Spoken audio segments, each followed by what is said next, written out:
Yes, I want water. Aku berkeras. Mesti ada air untuk cebok. Peha Badonya, apa kabar dunia? Lulus di Oxford, kemudian kan Pipin sempat kerja dulu ya di luar ya.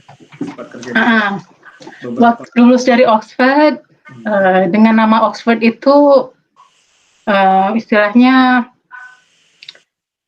bisalah kemana yang kita mau. Jadi terus aku ngelamar kerja di UNICEF lagi, tapi posisi pengen jadi expat lah, pengen jadi bulenya lah gitu kan ya.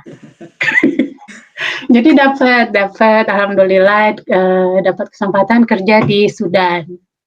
Sudan, oke. Waktu itu Sudan belum terpisah, jadi Sudan Selatan dan Sudan masih Sudan satu gitu, tahun 2010. Oke. Ngapain aja di Sudan? Ya ilmu Oxford nggak gitu kepake sih sebenarnya, tapi kan aku kok bisa? Iya, tapi oke lah. Tapi kan aku udah punya pengalaman sebelum waktu tsunami. Iya. Ya dengan ICRC, dengan UNICEF juga. Jadi programnya development sih kebanyakan. Tapi di Sudan itu lebih ke emergency yang akut kali, yang pertama-tama kali first response lah. Jadi masih lumayan waktu nah ini juga ada ceritanya. Ini juga menentukan langkah aku berikutnya ya, pengalaman di Sudan. Jadi di Sudan, jadi tiap bulan aku harus meng-approve pembangunan toilet sekitar 2.000 toilet per bulan. Terus aku tanya, kenapa sebanyak ini? Padahal jumlah pengungsi juga nggak meningkat sedemikian tajam gitu sampai kita perlu bikin toilet baru sebanyak itu setiap bulannya. Mereka bilang, ya memang kita perlu karena toilet ini setiap dibangun 2 bulan udah runtuh tanahnya, atau apa kerusakan lain lah, atau dindingnya diterbangin angin, atau dindingnya dimakan keledai. Kayak gitu, ada aja alasan. Kenapa bikin toilet kok banyak kali? Apa orang hobi kali berak gitu kan? Nggak apa-apa dibilang berak. Bebas, mau bilang berak, mau bilang beol, terserah. Lihat kata aja. Ya, tapi ya selanjutnya kan kita tahu. Jadi terus aku menekuni riset di bidang EE. Jadi nggak apa-apa lah kalau kita menyebut berak EE dan segala macamnya ya di podcast kali ini. Oke. Tadi menarik gitu, kok membangun WC 2.000 WC per bulan gitu. Penasaran, saya masih belum bisa bayangkan gitu, gimana bisa untuk berapa jumlah pengungsi dan sebagainya. Kalau ngomongin ini udah masalah teknis, jadi aku mesti neranginnya sesimpel mungkin, apalagi buat orang awam kayak ya. Ya, anggaplah aku awam, apa? Oke, gini, kalau emergency, jadi orang kan kesannya, oke, apa yang ada lah, gitu ya kan. Jadi pembangunan kayak struktur yang seperti itu juga diusahakan jangan yang permanen, karena misalnya mereka akan pindah lagi juga, dan mereka dianggap nggak akan selama itu tinggal di satu tempat itu. Jadi nggak ada bangunan permanen. Jadi kalau istilahnya jamban pit latrine, bahasa Indonesianya apa sih? Jamban, pokoknya gali lubang aja, terus ada kalau nggak lubang digali paret gitu, terus kayak tempat jongkoknya. Itu aja. Kalau bahasa Inggris pit latrines. Ya. Atau trench latrines kalau ininya paret.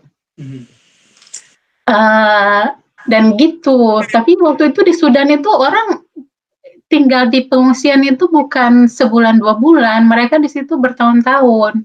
Waktu aku di sana mereka udah mengungsi dari tahun 2003. Jadi udah udah 6-7 tahun di situ. Nggak mungkin kita ngasih struktur yang kayak gitu, yang sifatnya sementara semacam pit latrines gitu, mesti ada. Terus mana kondisi tanahnya, kondisi tanah pasir, ya itu kan semi padang pasir itu iklimnya. Nggak ada air, sementara mereka muslim, jadi kan pakai cebok juga, nggak bisa lap-lap juga, jadi mesti ada airnya. Jadi penyediaan servis sanitasi di situ lumayan menantang ya. Maksudnya untuk menantang, soalnya kita harus menyediakan yang sustainable, yang tahan lama. Tapi nggak boleh terlalu permanen juga, karena nanti pemerintah marah. Pemerintahnya nggak pengen mereka di situ sampai bertahun-tahun. Jadi ada mesti ada ini ya, trade in trade off-nya juga. Jadi mesti hati-hati sekali untuk menentukan suatu respons. Waktu itu mesti pertimbang kedua belah pihak, kita pertimbang kesejahteraan pengungsi, tapi pertimbang kemauan pemerintah juga. Pengalaman berurusan dengan toilet itu apakah membawa Pipin kemudian ke jenjang selanjutnya? Karena kalau kita lihat di keminatannya di PSD itu kan di bagian ini kan, bagian water and sanitation, itu gimana tuh ceritanya?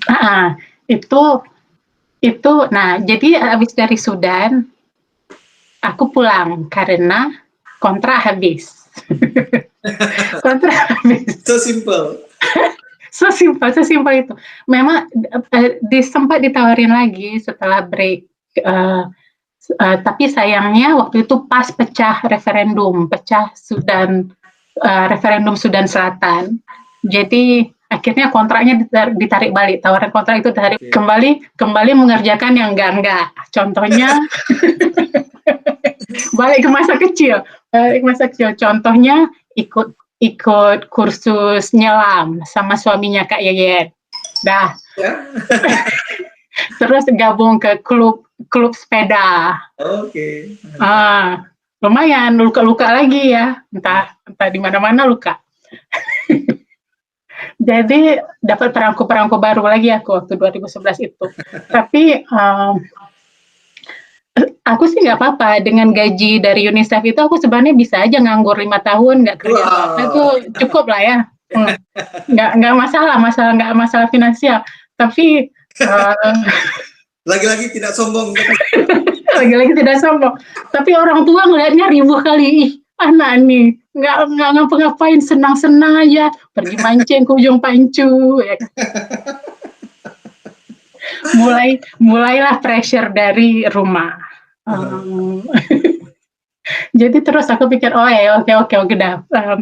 Awalnya aku memang nggak ada niat untuk melanjutkan riset gitu kan ya. Tapi sama proses itu entah sekitar 40 aplikasi pekerjaan, baik di nasional ataupun internasional, dan sekian banyak interview, aku nggak bisa ngitung lagi berapa, dari itu nggak ada yang dapat. Entah kenapa waktu tahun itu tiba-tiba ada kawan kita, si Mutia, kenal kan? Mutia, dia forward ada vakansi PhD dari Delft, dari Belanda. Topiknya emergency sanitation. Aku bilang nyantah gitu kan. Terus aku apply. Nah, dari sekian banyak, jadi nggak berharap banyak waktu itu, tapi ya, begitu dapat interview, terus kayaknya udah seret kali profesornya, udah suka kali gitu. Besoknya aku langsung dapat offer letter. Dan itu full scholarship ya, nggak bayar apa-apa. Dan apply-nya juga nggak pakai riset proposal.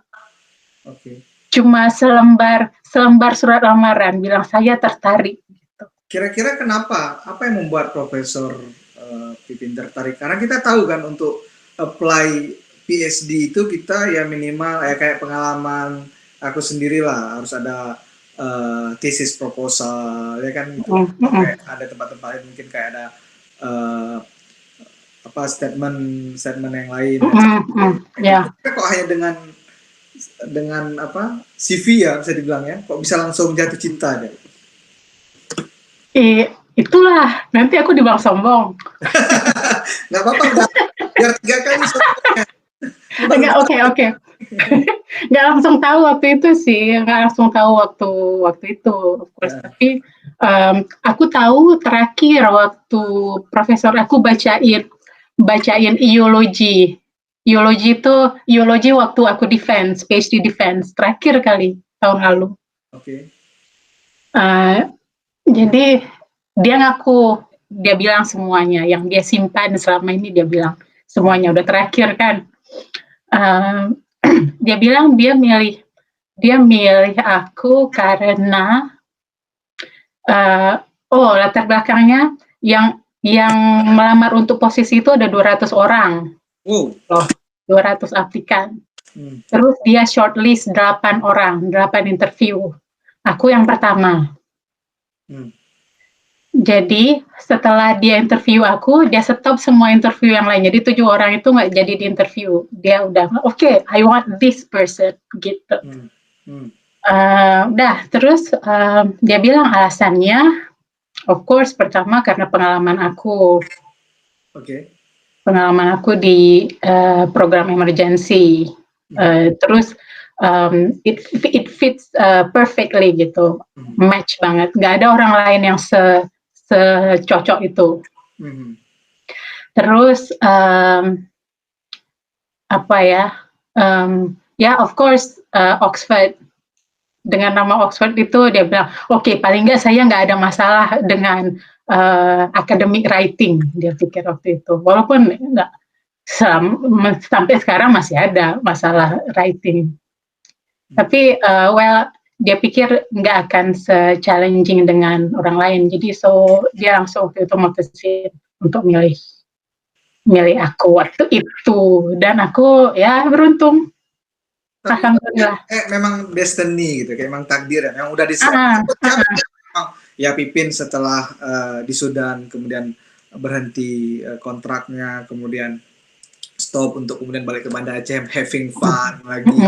Kayak udah dipersiapkan nih, nantilah sabar aja, udah ada tempatnya gitu kan. Kayak seperti itu. Iya, aku melihatnya sekarang seperti itu. Walaupun waktu itu nggak enak ya jadi pengangguran gitu, ditanya-tanyain mulu sama orang, mana belum menikah lagi kan, itu memang kayak hina kali kita waktu itu di masyarakat. Jadi jadi ya mending aku pergi aja waktu itu. Jadi motivasinya waktu itu macam-macam. Karena untuk melakukan PhD itu aku tahu bahwa itu investasi waktu yang tidak sebentar gitu. Pada awalnya kan rencananya 4 tahun, bahkan waktu itu pun 4 tahun itu udah lama sekali kan kita pikir. Dan aku waktu itu dengan seringnya traveling waktu di Sudan dan sebelum-sebelumnya itu rasanya capek gitu untuk hidup dari sepotong koper. Kan bukan enak sekali traveling setiap hari itu. Jadi oke lah waktu itu, walaupun investasi waktu lama 4 tahun, tapi aku pikir paling enggak aku bisa beli barang yang aku keep untuk waktu lama gitu ya. Aku nggak mesti mikir aku mesti bawa gitu berat-berat gitu. At least I will have a home for a while. Nah, artinya pada saat mengambil PhD ini kemudian Pipin bersama tim lah ya, tempat meraih award ya, New Toilet for Emergency Sanitation, atau bahasa sederhananya toilet cerdas nih. Gimana sih toilet cerdas nih? Apa pentingnya itu harus cerdas ini? Ini kan penasaran. Gini, konsep pertamanya sebenarnya kita toilet itu harus fungsional kan? Ya iyalah. Ya, udah harus fungsional. Jadi ada dua sudut yang kita lihat dari sini. Untuk pengguna dan untuk operator yang mengoperasikan. yang mengoperasikan toilet ini. Karena gini, kalau bicara soal toilet di setting yang untuk penduduk padat gitu, di mana kita nggak bisa gali, nggak bisa gali lubang istilahnya, ya. Jadi opsi untuk septic tank atau sumur gali itu nggak ada. Jadi dia harus portable, harus ada di atas tanah dan harus bisa dipindah-pindahin gitu, ya kan? Nah, untuk toilet seperti itu mereka perlu pemeliharaan, perlu dikuras kan ininya, penampungan tinjanya dan segala macamnya. Nah, tahun 2010 ada emergency di Haiti, gempa. Dan semua orang kesusahan untuk menyediakan toilet karena nggak bisa gali lubang di situ. Jadi semuanya harus kontainer, harus toilet kontainer. Ya kayak truk gitu ya. Dan untuk memelihara toilet kontainer ini mahal sekali. Karena kita harus dan mungkin setiap hari mesti dikuras. Karena saking banyaknya yang pakai, mungkin 100 atau 150 orang sehari yang pakai satu toilet, bayangkan. Jadi setiap hari mesti dikuras. Kadang-kadang lokasi pengungsian juga nggak bisa diakses sama mobil atau apa gitu. Jadi banyak tantangannya. Nah, untuk keadaan kondisi yang seperti ini, jadi kita pikir, oke, kita mesti ngedesain yang baru nih, gitu. Jadilah konsepnya pertama, toiletnya ini harus fungsional untuk pengguna, tapi juga harus mudah dioperasikan, bisa menghemat biaya. Dan pendekatan yang kita pakai adalah pendekatan teknologi. Jadi tangki penampungannya itu bisa dimonitor. Jadi waktu penuh kita bisa tahu kapan. Jadi ada sensornya di situ. Jadi itu awalnya ya, konsep awal. Tapi jadi kesannya untuk pengguna itu toilet biasa. Karena mereka nggak tahu pintarnya itu di bawah, di tangki-tangki sensornya yang mereka nggak bisa ngelihat gitu. Tapi kemudian kita pikir, oke, pengguna juga harus merasa senang pakai ini toilet. Ya. Mereka harus merasa ada daya tarik gitu untuk pakai toilet ini. Seperti value added-nya apa? Walaupun itu bukan tujuan utama ya, tapi terus kita pikir kita harus meningkatkan kesejahteraan pengguna juga. Bukan cuma sistem operasionalnya aja. Jadi sensor-sensor itu nggak semuanya untuk kita harus taruh sesuatu yang baru. Jadi terus kita mulai mikir untuk mengaplikasikan teknologi lain seperti misalnya pakai teknologi disinfeksi dengan sinar ultraviolet. Gimana tuh? Jadi ada lampu ultraviolet, dia bisa membunuh kuman. Ya kan? Nah, kalau toilet umum kan nggak ada yang bersih-bersih paling sekali sehari ya kan?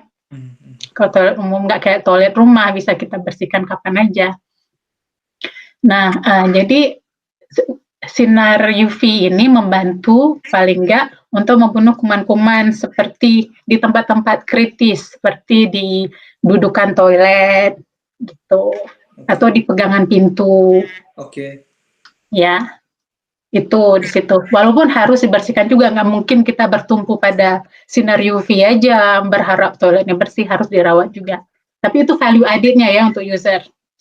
Cuma masalahnya habis itu orang-orang takut, nanti waktu pas saya di toilet terus diradiasi sama sinar. Betul. Aku ngebayangin juga. Jadi gini, begitu kita di toilet terus tiba-tiba ada sinar jeng gitu. Kan seperti itu. Ya kan ngeri juga itu. Maksud hati bunuh kuman orang-orang. Gimana? How to convince the user? Nah di situ ya kita mesti itu ini asiknya ngedesain toilet. Jadi kita memikirkan, dan karena ini toilet, kita kan pakai juga gitu. Jadi kita bisa relate lah paling enggak ya. Logikanya logika gampang-gampang gitu. Jadi kalau untuk scenario V ini, dia cuma kita pakai set timer bahwa dia cuma nyala pas nggak ada orang. Oke. Nah, tapi kan untuk itu dia harus dihubungkan dengan sensor yang bisa mengetahui ada orang atau enggak di dalam situ. Oke. Jadi itu bagian dari sistem sensornya. Oke. Hmm. Jadi begitu orangnya keluar, pintu ditutup, dia baru nyala. Oh gitu. Radio V-nya. Wow. Jadi otomatis gitu ya, kayak kita misal kayak di toilet yang setelah habis pakai kemudian flush sendiri gitu, seperti itu. Ya, tapi ini kan toilet portable. Jadi terus ini masalah air juga masalah lain. Kita nggak bisa pakai flash nih, karena nggak mungkin kita bisa nyuplai air sebanyak itu. Nah itu gimana itu? Kok bisa? Karena kan bayangannya kan biasanya ini kan bentukannya mostly di daerah-daerah yang sedang emergency ya, pos atau pos air susah ya kan? Itu gimana tuh? Nah, jadi kita memutuskan, kita nggak desain akhirnya itu nggak bisa toilet flush. Jadi toiletnya langsung aja pluk gitu masuk. Nah, terus supaya volume tangkinya juga optimal, itu dipisah. Jadi pipis sama senang kali aku bisa bilang kayak gitu di podcast.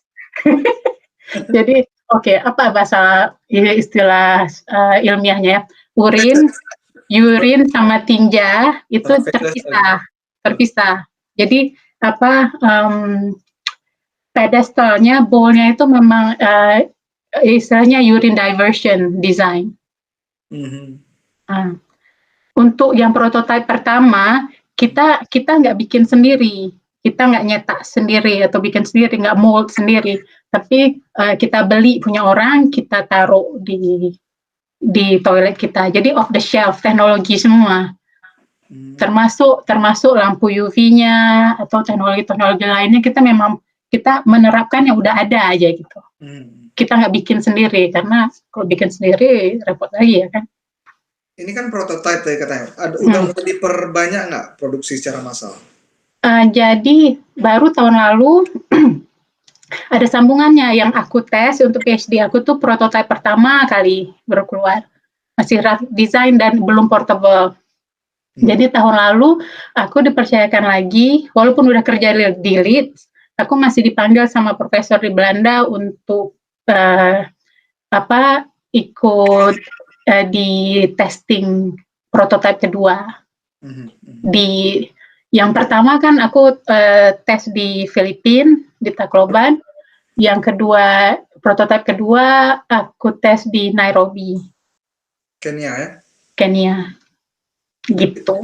Di berapa negara udah di tes prototipe ini selain Filipina? Baru-baru 2 itu sih. Kita nggak sanggup karena mahal. Jadi dan untuk transport toilet itu juga nggak gampang gitu ya. Jadi memang ya aku sederhana aja melihatnya, karena toilet portable tadi kan, toilet portable bukan awalnya portable, tapi karena prototipe kita belum bisa bikin portable. Jadi yang target untuk portable itu kita belum bisa bikin. Bisa dipindahin setempat gitu, karena dia satu unit semua blok gitu, nggak usah gali-gali lubang. Ya bisa dipindah-pindah, tapi untuk jadi compact gitu, untuk jadi modular package toilet langsung dikirim dari jauh terus langsung dibangun, itu belum bisa seperti itu. Artinya masih sedang dalam proses itu ya kerja. Tapi kan aku PhD udah selesai, jadi nggak bisa. Ya mudah-mudahan nanti ada perkembangan lagi. Tapi ya ini juga bukan punya aku sendiri kan, ini punya tim. Jadi ya aku keluar dari tim setelah selesai PhD, ya aku masih dilibatkan tapi untuk hal-hal yang perlu aja. Masih terus prosesnya. Perkembangan terakhir toilet ini kita lebih fokus ke surveillance kesehatan. Hmm. Jadi mungkin ditambahin sensor untuk kesehatan si pengguna, mungkin Oh. tekanan darah, Wah, sampai gitu. Sampai kayak gitu. jadi kayak satu toilet tuh kayak masuk ke apa kayak medical check up itu ya, kayak tes Ah, semua gitu. bisa. Jadi apa? Karena semua orang pakai toilet kan, Ya. dan teknologi toiletnya itu bisa kita konfigurasi, kita mau apa gitu. Jadi kalau kita mau sesuatu fitur kita tinggal tambahin. Softwarenya itu udah ada. High tech toilet juga berarti ya, bisa membayanginnya toiletnya wow, ada apa tadi sinar UV, kemudian ada teknologi yang lain, sinkronisasi dengan yang lain. Wow, bakal berapa itu untuk buat satu Nggak usah tanya harga lah, karena itu pertanyaan yang selalu karena kita masih dalam tahap pengembangan. Jadi biaya untuk riset, biaya untuk pengembangan kita kan coba-coba, nggak langsung jadi. Oh, oke. Kayak ada fitur yang kita mau masukkan tapi nggak jadi itu nano coating, jadi lapisan nano. Apalagi Itu supaya nggak lengket di bowlnya, jadi dia langsung aja gitu, meluncur aja kan, karena kita nggak pakai air. Tapi nggak jadi kita pakai karena lapisannya itu ternyata cepat luntur. Jadi nggak berguna juga, terlalu ini untuk air, untuk urin bisa, tapi untuk nggak bisa. Itu kan nggak pakai, Pipin bilang nggak pakai air. Terus, sorry, ceboknya gimana itu? Nah itu kontribusi aku yang paling jelas. Gini, teorinya dunia itu bisa dibagi menjadi 4 bagian berdasarkan perilaku kita terhadap toilet. Oke. Kita kan penduduk dunia ini macam-macam kan. Jadi di bagian Asia kalau kita bagi 4 gitu ya, peta dunia kita bagi 4. Ini bagian sebelah kanan atas, masuk Asia Timur Tengah, Asia Tenggara, Asia Selatan, itu kalau pakai toilet itu cebok, pakai air. Oke. Ya, terus kita sukanya jongkok. Oke. Umumnya. Oke. Sementara kalau kita ke bagian sebelah kiri atas, itu negara Eropa, ya, itu mereka nggak suka jongkok, mereka maunya duduk dan maunya ngelap, wipe. Oke. Ya. Nah, terus ke bawah lagi ada Afrika, itu suka juga ngelap pakai daun atau pakai apa aja, pakai koran atau pakai apa aja. Dan mereka suka jongkok juga, tapi nggak suka duduk. Nah, bagian lainnya yang terakhir itu yang suka duduk dan suka cebok. Itu bisa juga bagian kita, bagian Asia juga banyak kayak gitu. Setelah kita diperkenalkan dengan toilet pedestal yang duduk. Kayak kita lebih mixing. Kita lebih mixing. Tapi kemudian dari Eropa mereka memperkenalkan toilet sistem flush, karena mereka mulai dengan teknologi sewer, jadi ada saluran perpipaan. Jadi mereka pakai air juga, tapi bukan untuk cebok. Nah, sekarang aku mau desain toilet yang bisa dipakai di tiap tempat, ya kan? Jadi aku harus mengkombinasikan semua kesukaan orang-orang ini. Wow, oke. Ya kan? Jadi tadi kan janjinya kita nggak bisa pakai air untuk flush. Oke. Tapi kemudian aku kompromi, ini air untuk cebok mesti ada. Kalaupun untuk nggak flush, tapi orang harus cebok. Ya kan? Sementara kebanyakan tim aku kan orang Eropa, jadi mereka nggak tahu ini. Mereka berulang kali tanya ke aku, "Are you sure, Fiona, you want water?" Gitu. Yes, I want water. Aku berkeras. Mesti ada air untuk cebok. How to convince them? How you convince them?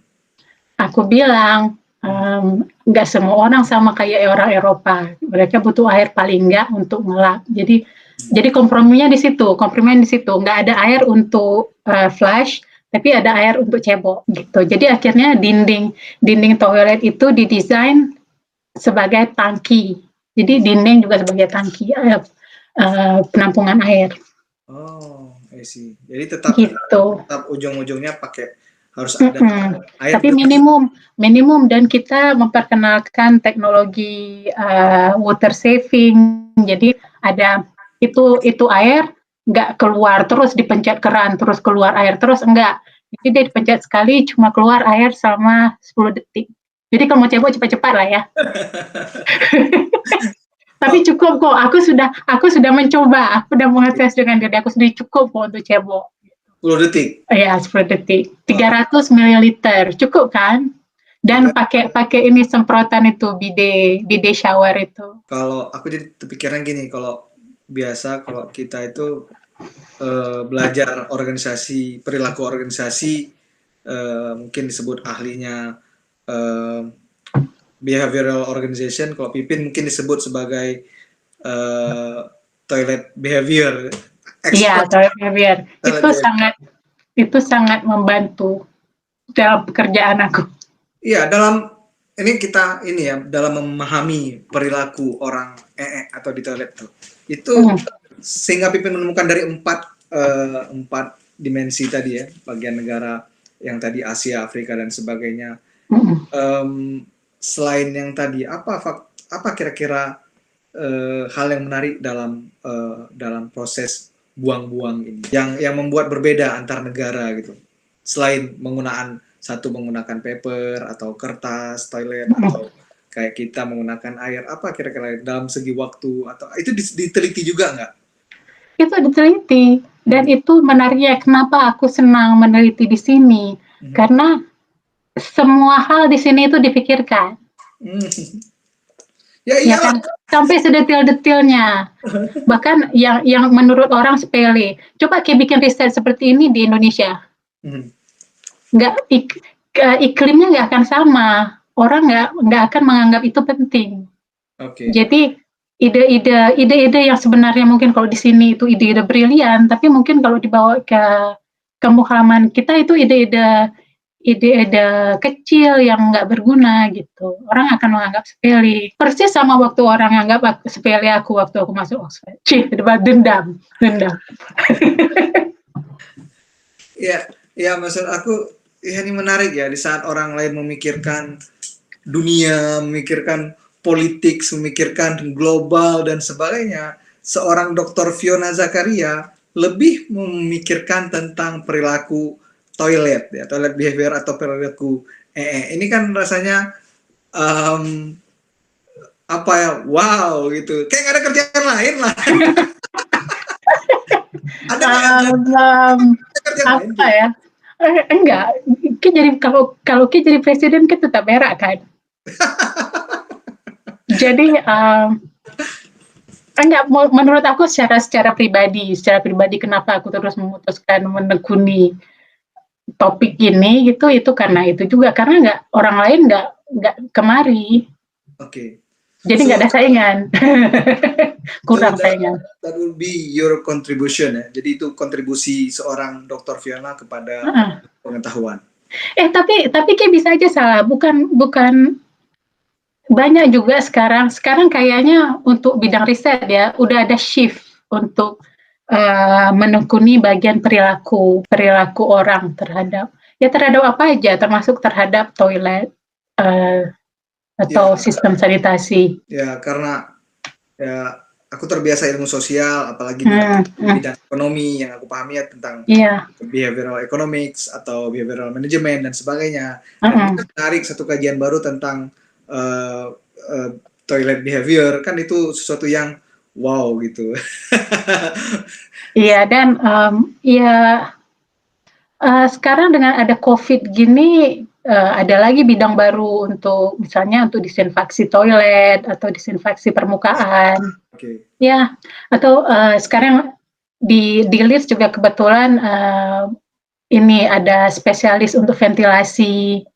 Jadi sebelum ilmu pengetahuan ini berkembang. Jadi memang tergantung tren juga ya. Tapi harusnya kita dari awal udah menyadari bahwa ini semua hal yang penting gitu. Ada saatnya ini akan menjadi sesuatu yang kritikal. Ya, jadi kan Pipin ya selama inilah interestnya ke bidang sanitasi dan air ya.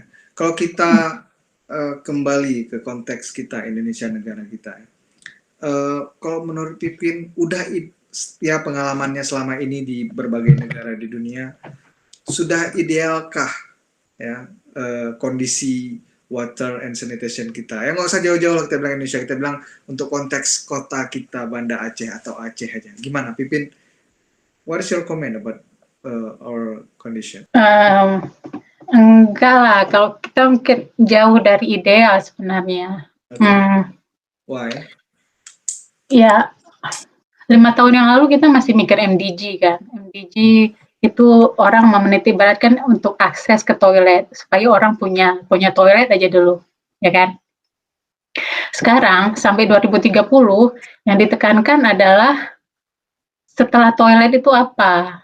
Jadi sistem sanitasi yang memastikan bahwa tidak ada exposure dari limbah tinja, karena limbah tinja ini sumber penyakit.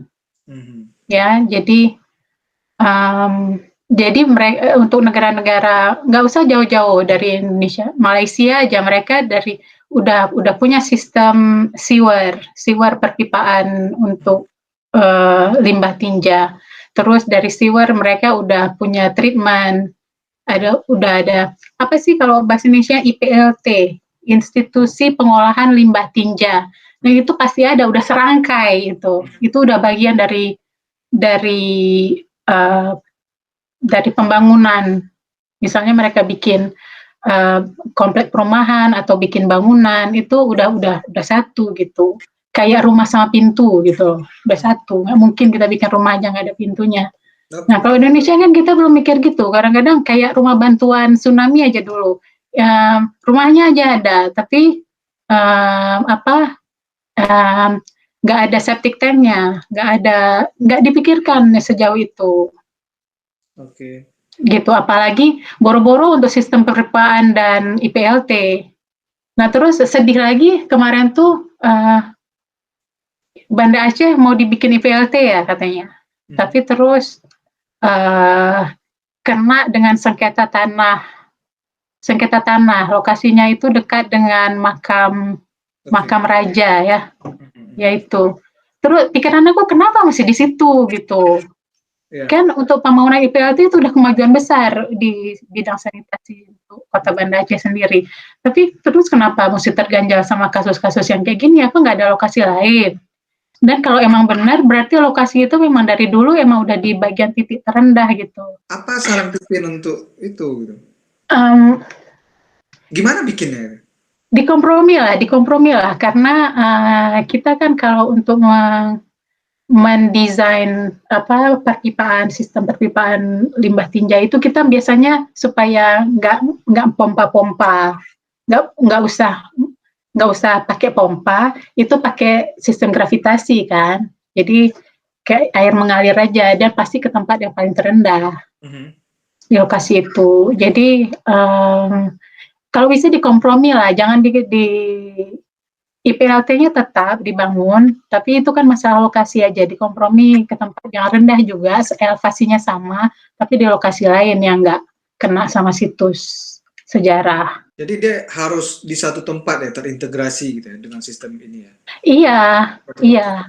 Pertama untuk menghemat biaya pipanya, ya kan, supaya nggak pakai pompa dan supaya panjang pipanya jangan terlalu panjang. Ya, setahu aku pun di Banda Aceh kayaknya belum ada satu sistem yang terintegrasi. Paling kita kok misal urusan kayak tadi lah, urusan tinja, urusan septic tank itu kan tiap-tiap rumah ya. Dan kita penduduknya berapa Banda Aceh? Udah 400.000 ya? Sekitar 500.000 lah, kurang. 500.000. Nggak mungkin kita cuma satu, kalau mau pakai sistem itu semuanya, jadi nggak pakai septic tank lagi, nggak mungkin satu EPLT cukup. Jadi nggak Jadi direncanakan satu kawasan lah. Jadi direncanakannya harus per kawasan, gitu. terutama kawasan padat, ya. Oke. Karena kan kita kalau bikin septic tank, bukan septic tanknya kedap kali, pasti bocor, masuk air sumur. Dan itu berbahaya ya untuk lingkungan ya. Iya, apalagi kita kadang-kadang nggak punya akses ke air pump kan, jadi minumnya yang kita konsumsi air sumur selalu, tanpa mengetahui bahwa mungkin septic tank tetangga airnya ke situ, kan kita nggak tahu. Oke. Itu baru ngomong septic tank, belum ngomong masalah air bersih yang kita sendiri Kita masih belum masalah air bersih. Jadi harus direncanakan per kawasan, aku bilang. Memang tanggung jawab kota keseluruhan, tapi untuk merencanakan sistem air itu harus per kawasan. Ini misal Pipin, ini kan kita Banda Aceh punya masalah selalu, setiap tahun bermasalah dengan air bersih ya. PDAM kan seharusnya namanya Perusahaan Daerah Air Minum ya. Ya. Tapi kayaknya sampai sekarang air minum yang kita minum itu nggak pernah berasal dari PDAM langsung. Kan kita nggak bisa di Banda Aceh air itu langsung kita minum kan. Di sinilah kita bisa minum langsung dari keran gitu.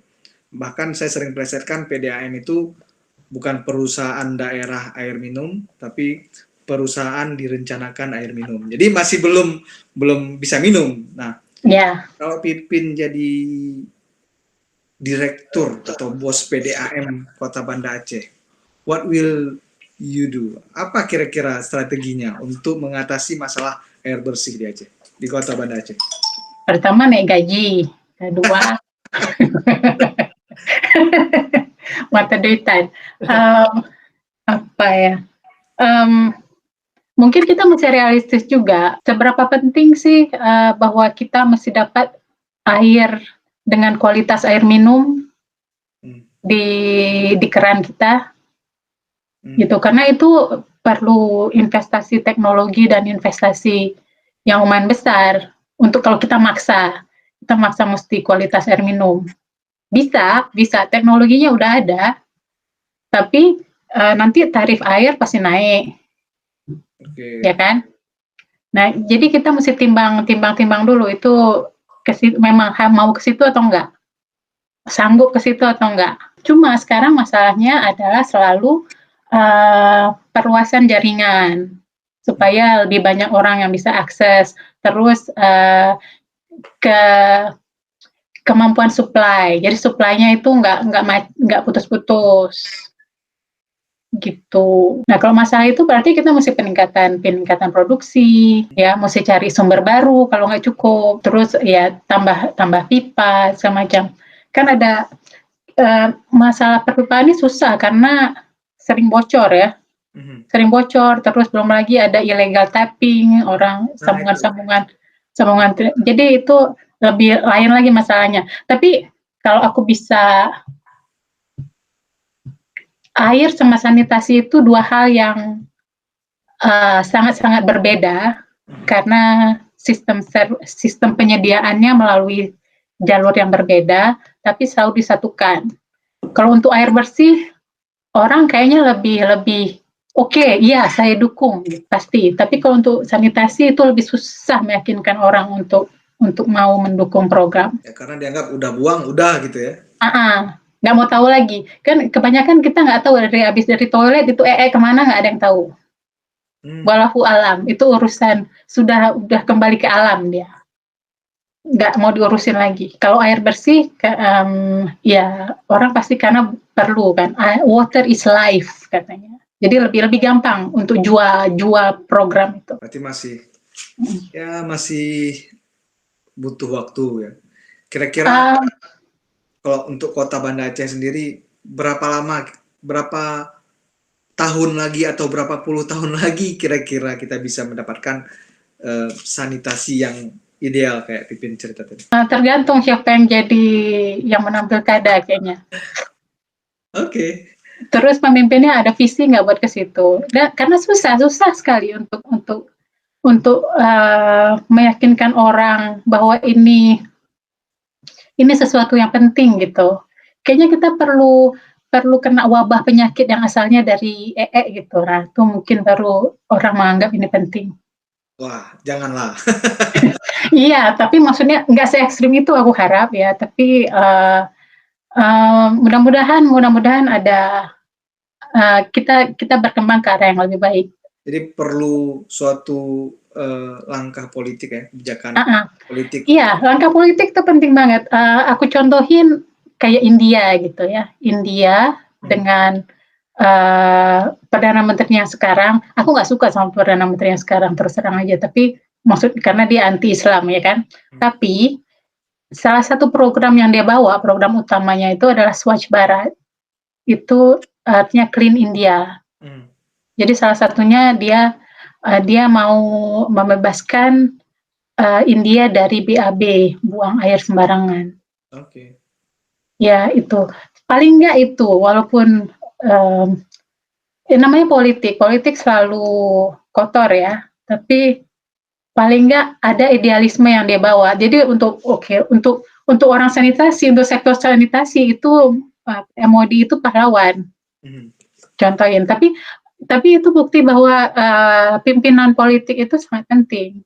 Jadi nggak bisa kita harap bahwa nanti setiap rumah tuh sadar sendiri gitu untuk sanitasi, nggak bisa, mesti ada dari pimpinan dari atas. Nggak bisa pemerintah lepas tangan aja itu masalah untuk sanitasi. Walaupun teknologi secanggih apapun yang ditawarkan. Oke, Pipin, sebelum berakhir ada beberapa pertanyaan Quiz singkat yang harus dijawab dengan cepat ya. Rapid questions, jawab dengan cepat, A atau B, ya, nggak perlu mikir, ya.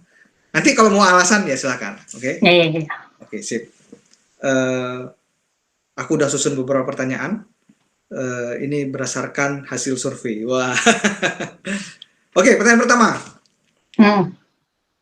Mie Aceh kepiting atau mie GS? Mie Aceh kepiting. Wih, kenapa? Coba cerita apa beda mie Aceh kepiting dengan mie GS? Mungkin ada kawan-kawan yang nggak tahu mie GS itu apa. Karena mie Aceh kepiting susah dapatnya. Kepiting itu musiman. Mie GS ya gitu aja. Kalau kita di Banda Aceh ya bisa aja kapan aja datang. Justru susah kan? Mie harus ke Banda Aceh kan? Iya, kalau di sini, kalau posisi kita di sini dua-duanya susah. Oke, mantap. Jadi pilihannya tetap mie Aceh ya. Oke, second questions. Mr. Big or Guns N' Roses? Mr. Big lah. Lagu apa? Apa ke? Lagu apa? Lagu Nothing But Love. Oke. To Be With You. Pasti. Kayak itu lagu-lagu yang memang zaman SMP. Iya, ngehit masa-masa kita SMP, SMA ya. Nothing But Love, To Be With You, terus apa lagi ya? Itulah. Iya, itulah. Banyak sih sebenarnya. Iya. Oke, mantap. Pertanyaan selanjutnya.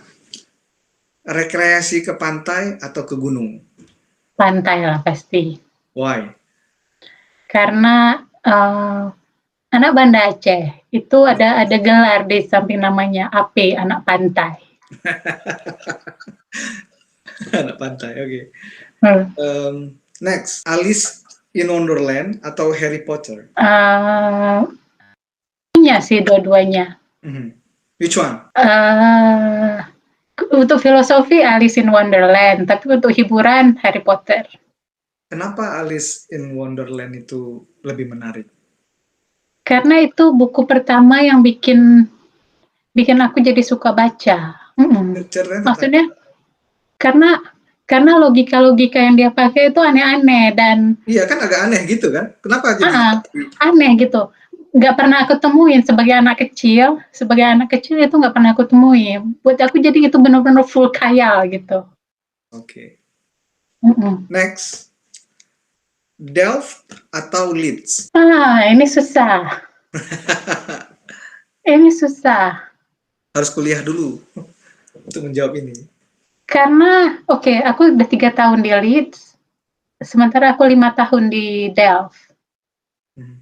Di Belanda itu semua makanan kita ada, Oh. mau apa aja ada. Mhm.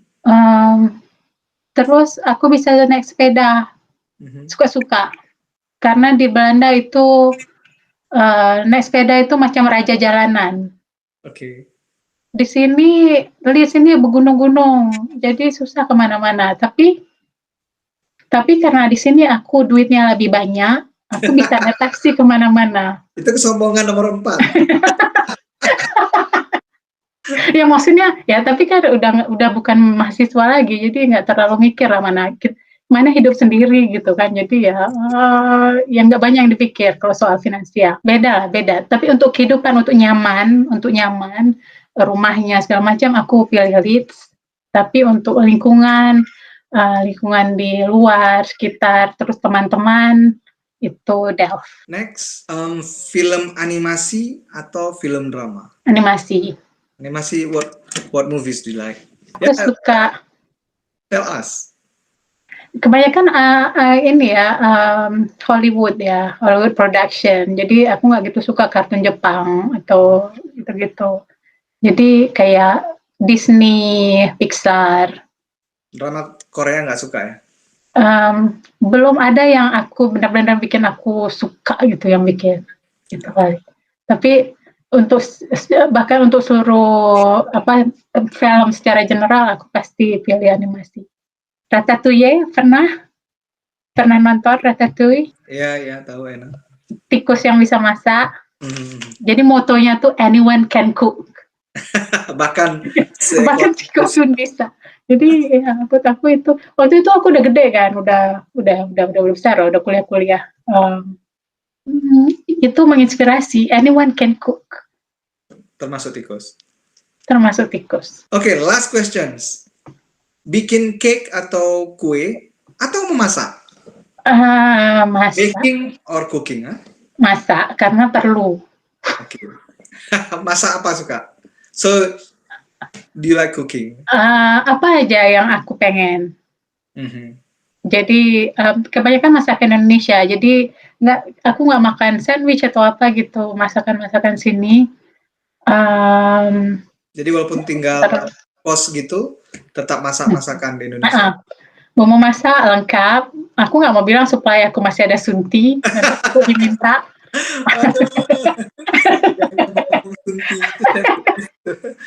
Sedikit nih. Aku lagi masak sate Padang tuh. Wow, sate Padang lagi. Ini setelah acara ini aku akan telepon khusus. Kalau masakan Aceh, apa yang sering dimasak? Masakan Aceh yang paling sering pasti mie Aceh. Mie Aceh, masak sendiri ya? Masak sendiri, bumbu sendiri, bukan bumbu instan. Karena bisa. Jadi enak kalau bisa masak, semua yang kita mau bisa aja. Jadi pikir, pengen makan ini, langsung aja dimasak, ya kan? Pulang ke Indonesia atau pulang ke Aceh nanti bisa bikin mie Pipin, bukan. Masalahnya kalau kita ke Aceh banyak saingan. Ya nggak apa-apa kan, beda. Buat positioningnya yang beda. Mie PhD gitu. Oke, sip, mantap. Pipin, makasih banyak, Pin. Ya. Udah 1 jam lebih kita ngobrol. Banyak cerita-cerita yang tergali, cerita-cerita yang terungkap, cerita-cerita lucu, cerita-cerita unik, cerita-cerita tentang tabu seperti tadi mungkin orang. Aku sebut pesan sponsor lah. Nanti jangan yang banyak marah. Jadi aku sampai sekarang hidup aku ini, aku kan dikelilingi oleh orang-orang yang selalu mendoakan dan mendukung semua pekerjaan aku, termasuk keluarga, kawan-kawan, ya. Kawan-kawan pun bukan kawan-kawan baru, tapi kawan-kawan dari lama, dari kecil, kawan SMP dan semuanya. Jadi aku nggak sebut nama satu-satu, ya. Tapi ini juga kesempatan untuk mengucapkan terima kasih sebesar-besarnya. Apalagi kalau aku pulang ke Banda Aceh, terus kita ketemuan, itu kayak recharge energi baru gitu. Pas aku kembali ke pekerjaan. Wow. Jadi terima kasih untuk kawan-kawan yang selalu setia dari dulu sampai sekarang. Nah itu, jadi Pipin ini buat kawan-kawan bukan tipe orang yang melupakan kawan-kawannya yang dulu ya, kawan-kawannya yang selama ini mendukung dia, kawan-kawannya yang selalu ada di saat suka dan di saat duka gitu, selalu bersama. Jadi ya semoga kawan-kawan ini juga nonton acara ini dan bilang sama kawan-kawannya subscribe channel kami supaya kita bisa masak mie Aceh di Inggris. ya, nanti tutorial masak selanjutnya. Oke, sip. Oke. Dr. Fiona Zakaria, terima kasih banyak hari ini udah bergabung bersama channel YouTube Fahmi Yunus. Mohon maaf jika ada kesalahan. Assalamualaikum warahmatullahi wabarakatuh. Waalaikumsalam warahmatullahi wabarakatuh. Peha Badonya, apa kabar dunia?